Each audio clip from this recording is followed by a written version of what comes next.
Itulah yang pada akhirnya mendasari kenapa kok saya ingin masuk ke BEM.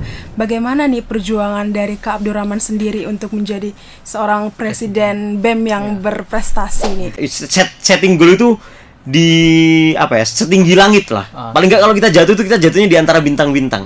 Apa sih manfaat yang didapatkan di dalam organisasi selama ini gitu? Makanya nih teman-teman mahasiswa baru atau teman-teman sekalian ya, mahasiswa paling tidak ya harus pernah lah mencicipi dunia organisasi atau dunia perprestasian.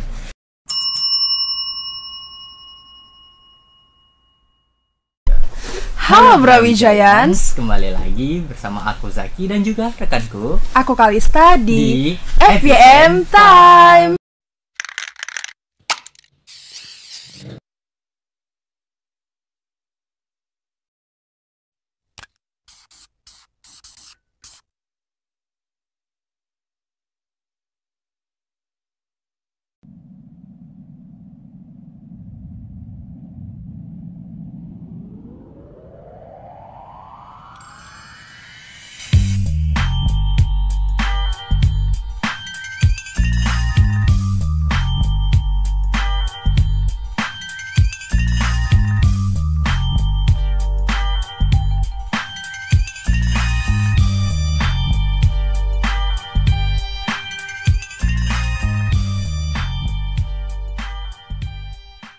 Nah, Brawijayans, pada FYM kali ini kita memiliki konsep sedikit berbeda, di mana yang biasanya ada di luar, sekarang kita ada di suatu ruangan yang tentunya sudah proper, di mana ada 2 mic, tentunya akan melakukan sebuah podcast. Lalu narasumbernya siapa? Narasumbernya pasti dari salah satu mahasiswa berprestasi di bidang organisasi di Universitas Brawijaya. Nah, ada siapa dan apa temanya? Bisa dijelaskan kan? Oke, di FYM Time kali ini kita mengambil tema yaitu apresiasi mahasiswa berprestasi di organisasi. Dan narasumber kita kali ini nggak jauh kalah keren, yaitu Kak Abdurrahman Al-Habsyi sebagai Presiden BEM Fakultas Hukum Universitas Brawijaya tahun 2023. Baik, untuk Presiden BEM Fakultas Hukum Universitas Brawijaya dipersilakan Mas. Halo Kak. Halo, selamat siang. Selamat siang Kak. Kenalin Kak, saya Kalista dan saya Zaki selaku staf ahli PSDM UNB 2023. Oh ya, salam kenal ya teman-teman sekalian. Saya Abdurrahman Al-Habsyi, saya selaku Presiden Badan Eksekutif Mahasiswa Fakultas Hukum Universitas Brawijaya tahun 2023. Ini udah makan semua ya? Alhamdulillah sudah sedikit berenergi nih. Alhamdulillah. Oke Kak, mungkin di siang kali ini kita akan bertanya-tanya mengenai bidang organisasi ini ya. Seputar organisasi, karena kita tahu bahwa Kak Abdurrahman Al-Habsyi ini sudah melalang buana nih di bidang organisasi, terutama di Universitas Brawijaya.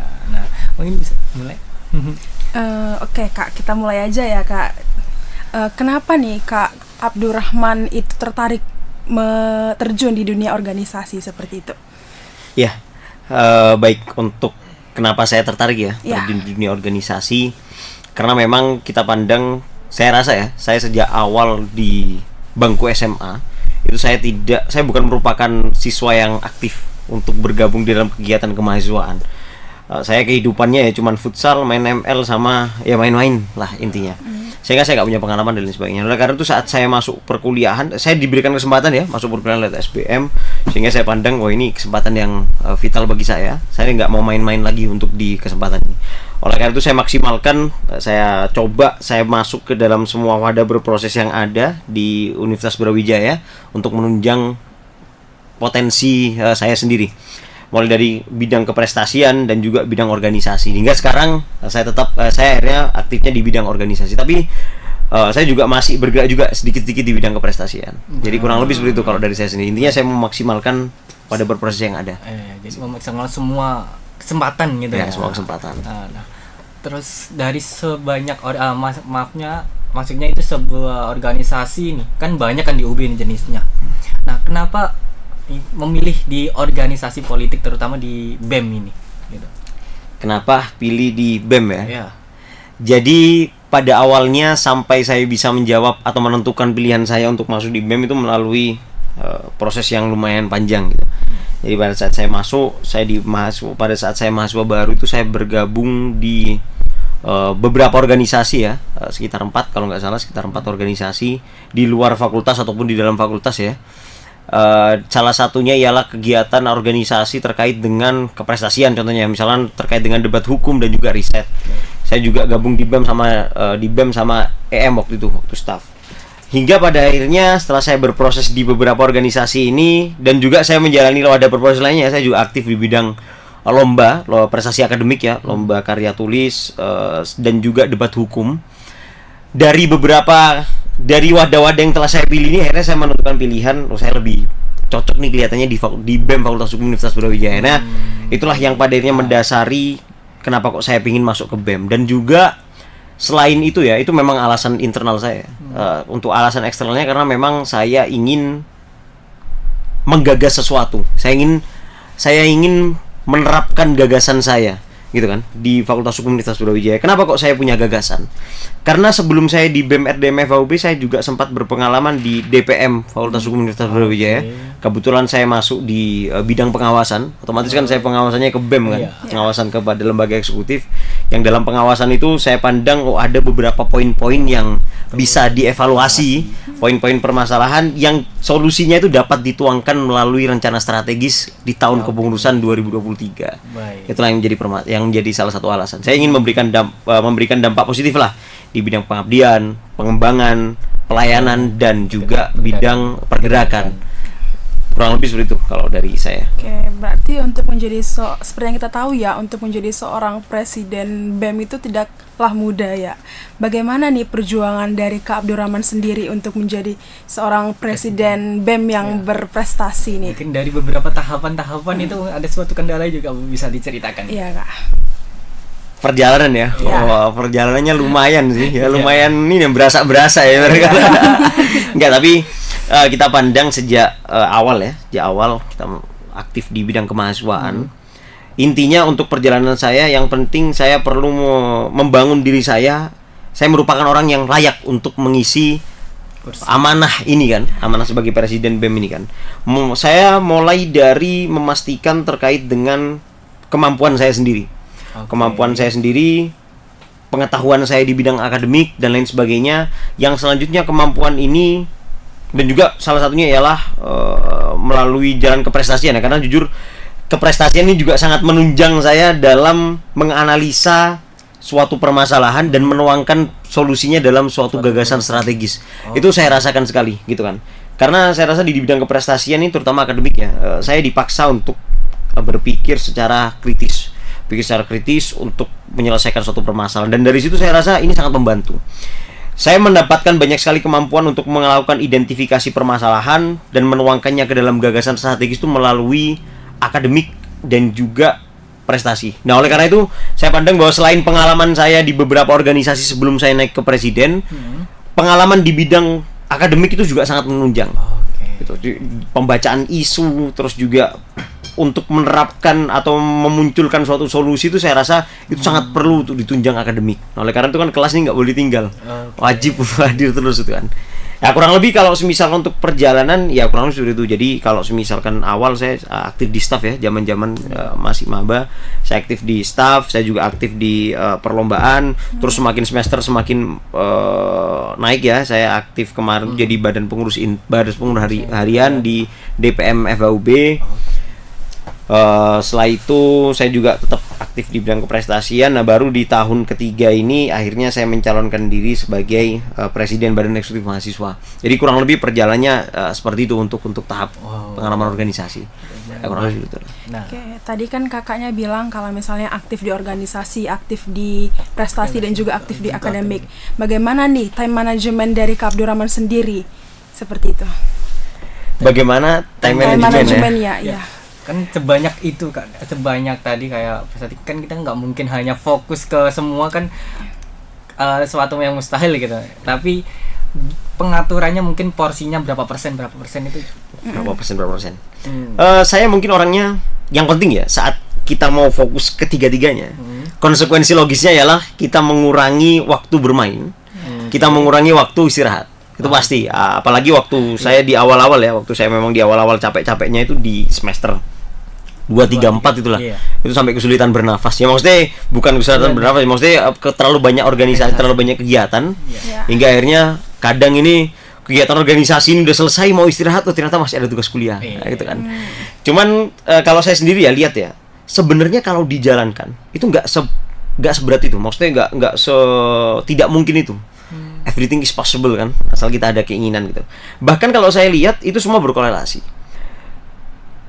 Kemampuan di bidang akademik, kemampuan di bidang prestasi, dan juga kemampuan di organisasi ini semua saling berkorelasi dan saling menunjang gitu kan. Saat saya punya strong academic background gitu kan, saya punya kemampuan akademik yang mumpuni di bidang organisasi dalam mengidentifikasi suatu isu dan membuat kajian, saya akan sangat terbantu. Contohnya di bidang keprestasian, saya sudah tahu paham teorinya di dalam kelas, saya tuangkan itu di dalam keprestasian, lomba karya tulis atau lomba debat hukum, itu sangat menunjang. Sehingga sebenarnya kalau misalnya dimaksimalkan semuanya, itu semua saling berkorelasi. Dan padahal manfaatnya juga ke kita sendiri. Untuk time management, jelasnya yang paling penting ya kalau saya sendiri ialah pasti mengurangi ya. Kalau ditanya soal time management, saya intinya ya pasti harus berkurang. Waktu ini dan lain sebagainya harus berkurang. Jadi kita harus maksimal semuanya. Saat ada waktu kosong ya kita maksimalkan untuk apapun itu. Selanjutnya yang kedua, kita perlu juga memiliki circle pertemanan yang sangat menunjang gitu kan. Bukan berarti saat kita sudah punya circle terus kita menutup diri dari yang lainnya, tidak seperti itu. Bahkan kalau bisa circle itu banyak. Saya bukan circle ya, maksudnya pertemanan saya banyak. Ada teman-teman yang memang untuk kegiatan perkuliahan, main-main, teman-teman deket dari semester 1 ada. Terus ada juga teman-teman yang aktif di bidang keprestasian, ada sendiri. Ada teman yang di bidang pergerakan, ada teman yang di organisasi, teman yang olahraga, orang futsal dan sebagainya, itu ada sendiri. Sehingga kita juga dianggap sebagai orang-orang yang sosialnya juga bagus. Di sisi lain, ya itulah. Dan pertemanan itu sangat menunjang. Nanti kadang kita terlalu aktif di bidang organisasi, teman kita bisa diskusi saat untuk menjalankan tugas, mengerjakan tugas kuliah gitu kan, kita diskusi dengan teman-teman yang circle kita itu lebih mudah. Jadi mungkin kurang lebih kalau dari saya sendiri seperti itu. Intinya ya. Baik. Terus kalau ini mengenai kan ini saya dengar-dengar nih, di mana tahun-tahun ini ada sebuah isu di mana anak-anak yang minat di organisasi sangat berkurang. Nah, menurut tanggapannya Pres itu gimana?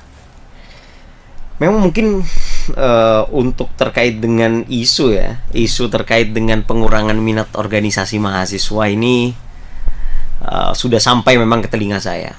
Dan beberapa kali juga tidak hanya di dalam fakultas hukum saja, tapi juga di luar fakultas juga menyatakan hal yang sama, bahkan di tingkat universitas juga sedemikian rupa. Kita pandang bahwa isu ini kan mungkin bisa saja diakibatkan oleh mungkin beberapa orang yang memang tidak seberapa minat di bidang organisasi terus menjelek-jelekkan itu di sosial media ya mungkin ya. Saya juga sering mendapati hal tersebut. Cuman kan saya rasa itu merupakan hal yang kurang bijak. Karena pada akhirnya organisasi ini merupakan salah satu unsur penting dalam dunia kemahasiswaan. Di sisi lain juga masih banyak unsur-unsur lainnya. Kayak contohnya unsur mahasiswa yang aktif di pers, unsur mahasiswa yang magang, mahasiswa yang unsur aktif di kepenulisan, aktif di keprestasian gitu kan. Kan ada unsurnya masing-masing gitu kan. Nah, setiap unsur ini perlu dipenuhi dalam rangka menciptakan stabilitas gitu kan. Jadi ya jangan semua mahasiswa ini diarahkan ke prestasi semua, organisasinya kosong kan. Akhirnya tupoksi yang seharusnya menjadi tugas pokok dan fungsi organisasi kemahasiswaan di dalam kehidupan mahasiswa, akan kosong gitu kan. Sehingga semuanya harus berjalan. Jadi kita saling menunjang. Jadi kalau memang teman-teman di prestasi misalkan membutuhkan layanan lebih untuk disampaikan kepada dekanat gitu kan. Saya juga mengalami kadang untuk reward keprestasian dan lain sebagainya, itu kita mungkin butuh bantuan tangan ketiga untuk menyampaikan ke kemahasiswaan. Itu kan tugasnya BEM contohnya, tugasnya organisasi mahasiswa. Terus soal kepenulisan dan lain sebagainya. Makanya harusnya ini semua kita jalan semua bersama-sama sebagai unsur kemahasiswaan, gerak bareng. Tinggal kalau misalnya memang ada suatu permasalahan ya kita evaluasi bersama. Harusnya kan seperti itu. Jadi mahasiswa organisasi ini bukan rivalnya mahasiswa yang magang. Mahasiswa yang magang itu juga bukan rivalnya mahasiswa yang organisasi. Jadi kita sama-sama punya tanggung jawab untuk memaksimalkan. Sinergi. Ini akan seperti itu. Kalau itu pandangan pribadi saya, teman-teman sekalian. Ini itu.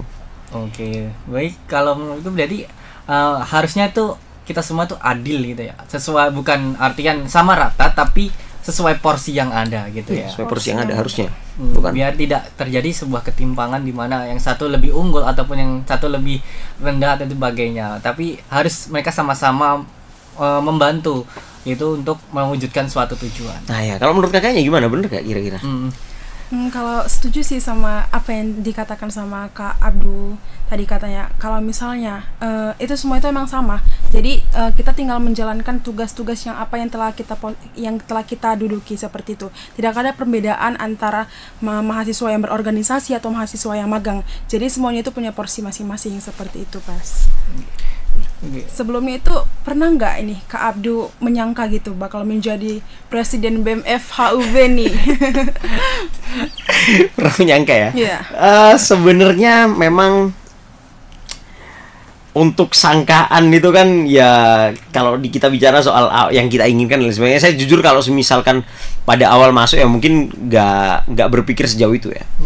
Cuman mungkin kita kan yang pasti kita perhatikan atau yang pasti menjadi tolak ukur ya, ialah teman-teman mahasiswa atau kating-kating kita yang memang sudah aktif di bidang organisasi atau sudah memiliki banyak prestasi, punya predikat misalkan mawapres dan lain sebagainya.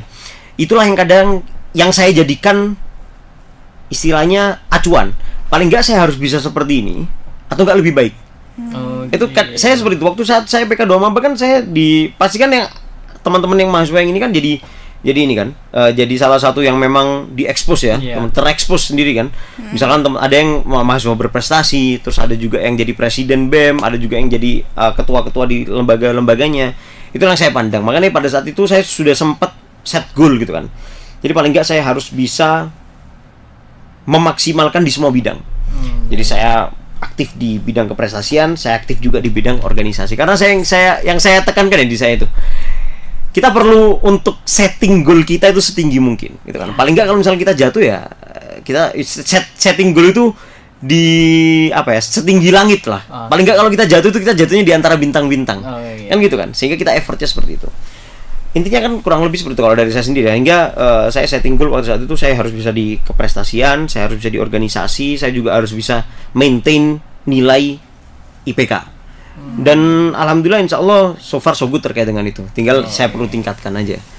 Oke, berarti ini Kak Abdu sendiri tuh aktif di organisasi, akademiknya juga, terus prestasinya juga ada ya. Keren ya gitu kan. Akademik itu malah harus, itu yang wajib gitu. Iya, benar-benar. Tapi di mana yang menyamakan antara akademik dan antara organisasi dan juga prestasi itu biasanya sulit banget, dimana semua itu akan fokus pada satu pasti. Nah, tapi ini kita suatu keistimewaan mungkin ya. Suatu keistimewaan bisa fokus di dua-duanya itu suatu keistimewaan bagi seseorang gitu. Mungkin dari Kak Abdu itu bisa nih memberikan tips berorganisasi yang baik itu untuk maba-maba di tahun 2023 ini seperti itu. Bagaimana biar bisa mereka menyimbangkan antara organisasi dan akademik. Seperti itu. Untuk tips ya ke teman-teman mahasiswa baru gitu kan. Ini masnya angkatan 22. Angkatan 22, angkatan? Saya angkatan 2022 juga. Angkatan 22 juga. Ya, kalau saya pandang ya, teman-teman saya rasa juga sudah luar biasa ya, sudah bisa aktif di eksekutif mahasiswa. Mungkin saya tahun pertama juga saya di EM, saya juga di staf ahli kan waktu itu. Cuman saya nggak keterima staf muda aja waktu itu. Ya kan? Tapi untuk teman-teman, untuk tips ya, dari saya sendiri ya, yang paling penting ialah maksimalkan semua wadah yang tersedia. Teman-teman sudah dapat kesempatan untuk masuk di dalam salah satu universitas terbaik di Indonesia, gitu kan. Tapi jangan sampai kebanggaan teman-teman untuk masuk di Universitas Brawijaya itu menghalangi proses teman-teman sekalian. Bangga boleh, tapi jangan sampai kita merasa puas, gitu kan. Karena di atas langit ada langit. Masih ada hal-hal lainnya yang perlu kita eksplor, masih ada hal-hal lainnya yang perlu kita dapatkan, terutama mungkin di dunia organisasi, di dunia keprestasian dan lain sebagainya. Dan saya pandang bahwa kedua hal ini merupakan suatu hal yang bisa memberikan manfaat kepada kita secara pribadi, dan juga kita bisa memberikan manfaat kepada masyarakat secara luas, gitu kan. Jadi mungkin kalau misalnya untuk tips ya, dari saya sendiri, jangan sampai kalian nggak kuliah. Jadi kuliah itu yang wajib kalau saya. Dan bahkan kuliah itu justru yang menunjang kegiatan organisasi saya. Dan juga prestasi ya. Jadi karena kita punya basis keilmuan yang kuat, misalkan ya, kita punya basis keilmuan yang kuat, sehingga mudah saja kita membuat identifikasi permasalahan, misalkan kalau dalam lomba kita buat judul lomba gitu kan, itu mudah saja bagi kita. Atau dalam dunia organisasi. Dunia organisasi juga perlu riset. Misalkan kita dalam menentukan suatu program kerja, gitu kan. Misalkan saya di kementerian, jangan Kementerian Kastrat, Kementerian PSDM gitu. Kita mau menentukan program kerja. Dalam menentukan program kerja ini kan kita perlu punya alasan yang kuat. Duh, kenapa kok kita perlu melakukan program kerja ini kan? Apa manfaatnya? Apa yang menjadi landasan kenapa kita perlu program kerja ini? Itu kan perlu didasarkan dengan riset yang kuat dan juga pembacaan yang perlu ditunjang dengan kemampuan akademik. Misalkan gini deh, kalau saya mau buat kegiatan terkait dengan research class di BEM FHUB gitu kan. Loh, apa yang menjadi dasar? Oh, tujuannya ialah meningkatkan jumlah mahasiswa berprestasi. Karena memang berdasarkan datanya, mahasiswa berprestasi masih minim. Nah, oleh karena itu perlu seperti ini. Nah, kan kegiatan-kegiatan kemahasiswaan kan perlu ditunjang dengan riset yang jelas, data-data yang jelas, sehingga outputnya juga bagus. Nah, itulah yang dinamakan support dari unsur akademik. Jadi saya pandang penting itu. Jadi teman-teman juga harus aktif di akademik, harus aktif di dunia keprestasian, dan selanjutnya juga ketiga unsur tadi yang saya sebutkan bakal saling menunjang. Itu mungkin menurut saya. Oke, Pres, untuk pertanyaan selanjutnya mungkin apa sih manfaat yang didapatkan di dalam organisasi selama ini gitu? Saya pandang manfaat yang bisa didapatkan dari organisasi ini sangat banyak ya. Terutama bagi kita sebagai seorang mahasiswa ya. Yang pertama ialah terkait dengan pengembangan potensi diri kita. Kalau misalnya untuk pengembangan potensi diri, kita bisa lihat yang pertama ialah terkait dengan kemampuan kita dalam berpikir secara kritis, nalar kritis kita. Jadi kan kenapa kok nalar kritis? Karena memang dalam organisasi kita dipaksa untuk dalam membentuk suatu program ya, kita kan perlu melakukan identifikasi terlebih dahulu terhadap permasalahan yang ada. Permasalahan yang ada kita identifikasi, terus selanjutnya kita berpikir terus bagaimana solusi ini dituangkan dalam program yang mau kita terapkan. Itu yang pertama. Dan itu pasti memerlukan kemampuan untuk nalar kritis. Yang kedua ialah terkait dengan kemampuan public speaking kita. Jadi kan gak hanya berhenti dalam gagasan yang telah kita pikirkan saja, tapi bagaimana kita bisa menyampaikan gagasan itu ke orang banyak. Itu kan terutama minimal ya ke tim kita lah istilahnya. Tim kita dalam proyek itu sangat penting. Terus yang kedua terkait dengan kemampuan manajemen, ya kan? Manajemen sumber daya manusia, manajemen keuangan, manajemen waktu dan lain sebagainya. Ini menjadi penting karena kenapa? Karena nggak cukup untuk punya pikiran gagasannya aja, nggak terus habis gitu bisa menyampaikan, tapi nggak bisa memanajemen orang-orang bagaimana untuk dapat mencapai tujuan yang telah kita tentukan. Nah, itulah pentingnya bagaimana kita mendapat manfaatnya ya kalau dari pembagian, dan sebenarnya masih banyak lagi manfaatnya. Dan kalau misalnya dijelaskan sini kameranya bisa habis baterainya, kita 1 jam lebih kan. Tapi intinya kurang lebih seperti itu. Pengembangan potensi ini sangat banyak sekali. Itu baru soft skill yang saya sebutkan, belum hard skillnya, ya kan. Contohnya teman-teman yang di Kominfo nih, misalkan ya, teman-teman di Kominfo kan pasti misalkan dia belum punya basic mengedit, terus tiba-tiba jadi punya, gitu kan. Itu kan merupakan suatu tambahan manfaat dari suatu organisasi. Terus yang kedua manfaatnya ialah menambah relasi, memperluas relasi. Nggak usah dijelaskan panjang lebar, pokoknya intinya pasti banyak relasi, gitu kan. Saat kita minimal ya anggota di dalam organisasi kita itu relasi kita yang pertama.